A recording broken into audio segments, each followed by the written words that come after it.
विमानतळाच्या संरक्षणाच्या कारणास्तव उजळाईवाडी नेरली तामगाव रस्ता बंद करण्यात आलाय. मात्र या रस्त्याला पर्यायी मार्ग होईपर्यंत हा मार्ग बंद करू नये अशी मागणी विधान परिषदेतील काँग्रेसचे गटनेते आमदार सतेज पाटील आणि माजी आमदार ऋतुराज पाटील यांनी पालकमंत्री प्रकाश आंबेडकर आणि जिल्हाधिकारी अमोल येडगे यांच्याकडे केली आहे. याबाबत जिल्हाधिकाऱ्यांच्या दालनात आज बैठक झाली. या बैठकीत माजी आमदार ऋतुराज पाटील यांनी नागरिकांच्या वतीनं तीव्र भावना व्यक्त केल्या.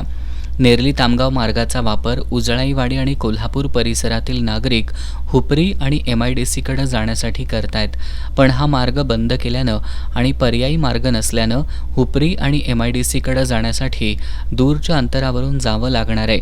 तर तामगावमधील नागरिकांना राष्ट्रीय महामार्गाकडे येण्यासाठी दुसऱ्या मार्गाचा वापर करताना त्यांची गैरसोय होणार आहे. विमानतळ परिसरानजीकच्या गावातील पाणंद रस्ते, गाव रस्ते आणि नवे DP रोड याबाबत धोरण ठरवण्यासाठी बराच कालावधी लागणार असल्यानं तामगाव, उजळाईवाडी आणि गोकुळ शिरगाव परिसरातील नागरिकांची गैरसोय मोठ्या प्रमाणात होणार आहे. त्यामुळे जिल्हा प्रशासनानं पर्यायी मार्ग उपलब्ध होईपर्यंत आणि त्याबाबत निर्णय मार्गी लागेपर्यंत उजळाईवाडी नेरली तामगाव रस्ता बंद न करता पूर्ववत चालू ठेवावा अशी मागणी माजी आमदार ऋतुराज पाटील यांनी या बैठकीत केली.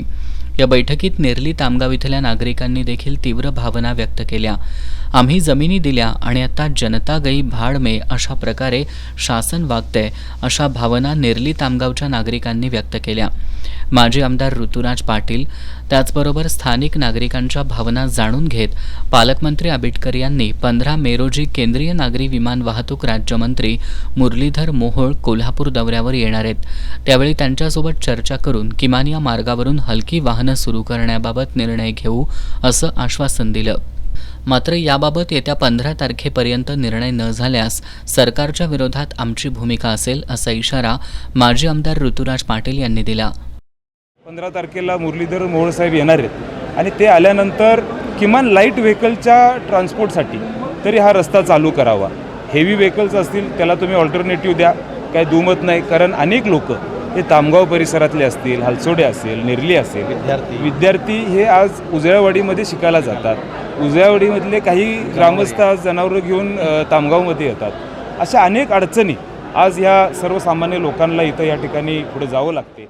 आज मार्ग काढण्याचा प्रयत्न आम्ही केलेला आहे. उद्या जर त्यांनी यातनं मार्ग काढून दिला नाही तर निश्चितपणेनं लोकांची भूमिका ही सरकारच्या विरोधात जाईल. ह्याला सरकारच खऱ्या अर्थानं कारणीभूत असेल आणि मग लवकरात लवकर यातनं मार्ग मिळवून द्यायचा असेल तर सरकारनं लवकरात लवकर यातनं काहीतरी लाईट व्हेकलसाठी मार्ग काढावा अशी विनंती आमची.